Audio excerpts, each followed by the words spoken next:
বর্তমান সময়ে রিলসে আমরা সকলে আসক্ত। আজকে রিলসের ভয়ঙ্কর দিকগুলো কি, কি এবং এর থেকে প্রতিকার কিভাবে পেতে পারি সেগুলো নিয়ে আলোচনা করব। ১ম এই আলোচনা করব রিলস কিভাবে কাজ করে এবং কিভাবে আমাদের ব্রেইনকে ড্যামেজ করে দিচ্ছে সেটা নিয়ে।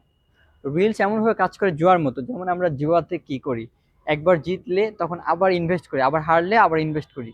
কেন? যে হারলে আমি আবার আমার ক্ষতিপূরণটা তুলতে পারবো, আবার জিতলে কি আমি আরও জিততে পারি। এর জন্য আমরা ইনভেস্ট করি। সেম ভাবেই রিলসটা কাজ করে, অ্যালগরিদম। রিলসের অ্যালগরিদম কিভাবে কাজ করে? ছোট্ট, ছোট ভিডিও, বাট মনে হবে যে এই ভিডিওতে আমি যতটুকু আনন্দ পাচ্ছি, পরবর্তী ভিডিওতে আরো আনন্দ পাই। এইভাবে কিন্তু ডেকোরেট করা, যেটা নিউরো সায়েন্স অনুযায়ী তারা সাজিয়ে থাকে। সো আমরা এর জন্য আসক্ত হয়ে পড়ি এবং একের পর এক রিলস দেখতে থাকি। আকর্ষণ হয়, কারণ এরপরে আরো ভালো ভিডিও আসছে। এরকম আকর্ষণ কাজ করে। তাই আমরা দেখতে, দেখতে যে ঘন্টার পর ঘন্টা সময় পাস করি, কিন্তু আমরা বুঝতে পারি না। সো এতে কি, কি ক্ষতি হচ্ছে? আপনার ক্ষতি হচ্ছে ব্রেন ড্যামেজ হচ্ছে। আপনার ক্রিয়েটিভ থিংকিং, প্রবলেম সলভিং স্কিলটা দিন, দিন ক্রমশ হ্রাস পাচ্ছে। সেই সাথে আপনার ফোকাসটা হারিয়ে ফেলছেন। কারণ আপনি যখন রিলস দেখছেন, অতিরিক্ত ডোপামিন নিঃসরণ হয় বা এক্সাইটমেন্ট যেটা কাজ করে। এর কারণে ব্রেন ফ্ল্যাকচুয়েট করে সবসময়। আপনার ব্রেনে একদিকে ফোকাস রাখতে পারেন। একটার পর একটা কাজ থাকতে থাকে। কারণ একটা ভিডিও একরকম, আরেকটা ভিডিও আরেক রকম রিলসে। তখন আপনি একটা থেকে আরেকটা সুইচ করছেন। এতে ব্রেন এক জায়গায় ফোকাস করতে পারছে না। এর জন্য ব্রেনের কার্যকারিতা দিন, দিন কমে যাচ্ছে। আমি একটা যদি রিসার্চ বলি তাহলে আরো ক্লিয়ার হবেন। একটা রিসার্চ হয়েছে ৬০ জন মানুষের উপরে। তারা কি ১ম ৬০ জনের আপনার কি এক্সাম নেওয়া হয়েছে, একটা আইকিউ টেস্ট বা কগনিটিভ টেস্ট। নেওয়ার পরে তাদেরকে ১০ মিনিট রেস্ট দেওয়া হয়েছে এবং ৪ গ্রুপে ভাগ করা হয়েছে। ১ম গ্রুপ যারা শুধু রেস্ট নিয়েছে, মানে ১০ মিনিটে কোনো কাজ করে নাই, রেস্ট নিয়েছে। দ্বিতীয় গ্রুপ কি করেছে? ইউটিউবে লং ভিডিও দেখেছে ১০ জন। তারপরের ১০ জন কি করেছে? ১০ জন টুইটার ইউজ করেছে এবং লাস্ট ১০ জন আপনার রিলস ব্যবহার করেছে, বা ইউটিউব বা ফেসবুক বা যেই প্ল্যাটফর্মগুলো রিলস রয়েছে সেই রিলসগুলো ব্যবহার করেছে। তারপরে আবার তাদেরকে আইকিউ টেস্ট নেওয়া হয়েছে বা কগনিটিভ টেস্ট। নেওয়ার পরে ফলাফল কি আসছে? আগের থেকে যারা মানে রেস্ট নিয়েছে, শুধু মানে ১০ মিনিট রেস্ট নিয়েছে, অন্য কোনো কাজ করেনি, তাদের রেজাল্ট ২ গুণ থেকে ৩ গুণ আরও বেড়ে গেছে। কিন্তু যারা রিলস দেখেছে তাদের উল্লেখযোগ্যভাবে তাদের কগনিটিভ ক্ষমতা কমে গেছে। মাত্র ১০ মিনিটে কতটা পরিবর্তন হয়ে গেছে, রিলস ক্ষতি করছে। তাহলে আমরা ঘন্টার পর ঘন্টা রিলসের পিছনে সময় ব্যয় করি। তাহলে কি পরিমাণ ব্রেন ড্যামেজ হচ্ছে আপনি চিন্তা করতে পারছেন? সো এই জিনিসটা আমাদের দিন, দিন শুধু ব্রেন ড্যামেজ করছেন, ব্রেনের আকার বা সাইকেল যেভাবে কাজ করে, প্রত্যেকটা আমাদের বডি সাইকেল কাজ করে না? যেমন আমাদের বিভিন্ন খাবার হজম করা বা বিভিন্ন সাইকেল রয়েছে, তেমন ব্রেনেও সাইকেল আছে। এই সাইকেলটা পুরোটাই চেঞ্জ হয়ে যাচ্ছে। এতে আপনার সবকিছু উল্টাভাবে কাজ করছে। এতে আপনার ফোকাস নষ্ট হচ্ছে, ব্রেন ড্যামেজ হচ্ছে দিন, দিন। আপনি একটু চিন্তা করেন, দেখেন এখন রিলসে এত আসক্ত যে আমরা প্রবলেম সলভ করতে পারছি না বা নিজেকে নিয়ে চিন্তা করতে পারছি না। আগে সহজে সলিউশন আনতে পারতাম। ঠান্ডা মাথায় সবকিছু সলিউশন আনতে পারতাম। কিন্তু এখন কি হচ্ছে? বিরক্ত হয়ে যাচ্ছেন। অল্প পড়তে যেয়ে বিরক্ত হয়ে যাচ্ছে। সো একটা ভয়ংকর বিষয় কিন্তু। সো রিলস এইভাবে আপনাকে কিন্তু ক্ষতি করছে।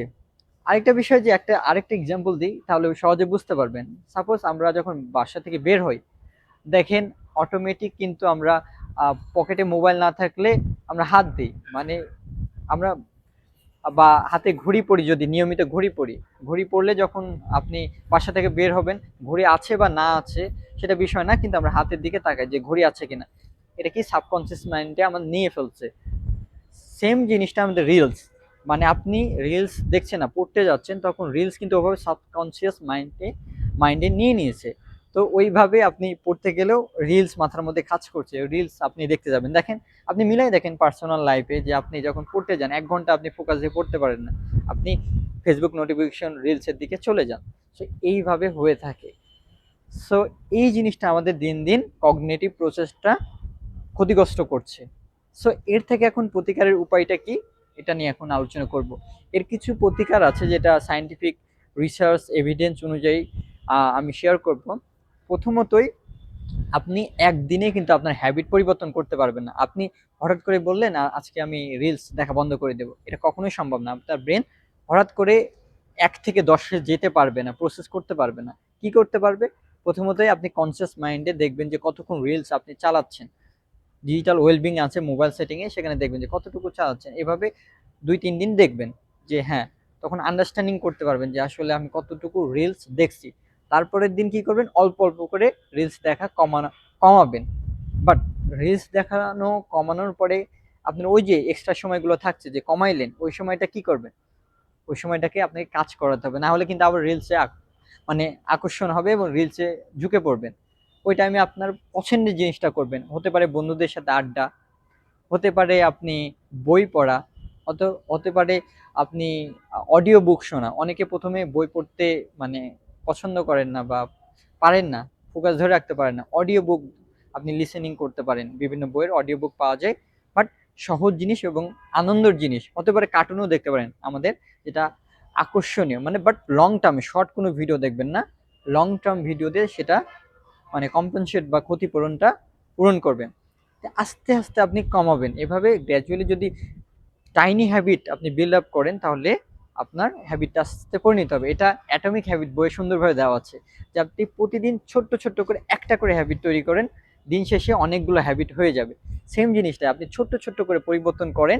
দেখবেন যে আপনার অনেক বড় পরিবর্তন আসে। একদিনে আপনি হতে পারবে না। আমরা কি করি যে আমি আজকে পড়াশোনা করছি না। একদিনেই সারাদিন ১২ ঘন্টা পড়ছি। এটা কখনো সলিউশন আনতে পারবে না। কারণ ব্রেন আপনার এভাবে কাজ করে না। ব্রেন গ্র্যাজুয়ালি একটা জিনিসকে অ্যাবজর্ব করে। সো আপনি যখন বই পড়বেন বা এই বিষয়গুলো করবেন, তখন আপনার ব্রেন একটা রেস্ট পাচ্ছে, একটা ইনফরমেশন ইন্টারনালাইজ করছে ব্রেনের মধ্যে। তাহলে প্রবলেম সলভিং করতে পারছেন, আপনার ইনফরমেশন ভালোভাবে প্রসেস করতে পারছে। কিন্তু রিলস দেখলে একটার পর একটা ফ্লাকচুয়েট করছে, একটার পর একটা আপনি কাজ করছেন, তখন ব্রেন রেস্ট পায় না বা প্রসেস করার সেই সিস্টেমটা বিল্ড আপ করতে পারে না। কারণ আপনি দেখেন আপনার একটার পর একটা কাজ যখন আপনি করতে যান, আপনি বিরক্ত ফিল করেন না বা করতে পারেন না, কোনোটাই ভালোভাবে করতে পারেন না। যখন ঠান্ডা মাথায় কোনো ডিসিশন নেন বা কাজ করেন, দেখবেন যে ভালো ফলাফল পান না। সেম জিনিসটা ব্রেনকে আপনাকে ইন্টারনালাইজ বা প্রসেস করতে দিতে হবে।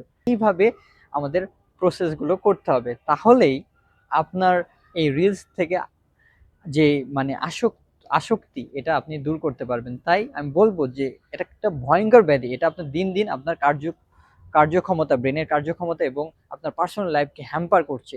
তাই এখনই সময় এই রিলস থেকে দূরে সরে আপনি অল্টারনেটিভ হ্যাবিট তৈরি করা এবং আপনার কগনিটিভ প্রসেস আরো ভালোভাবে যেন কাজ করে সেটার জন্য কাজ করা।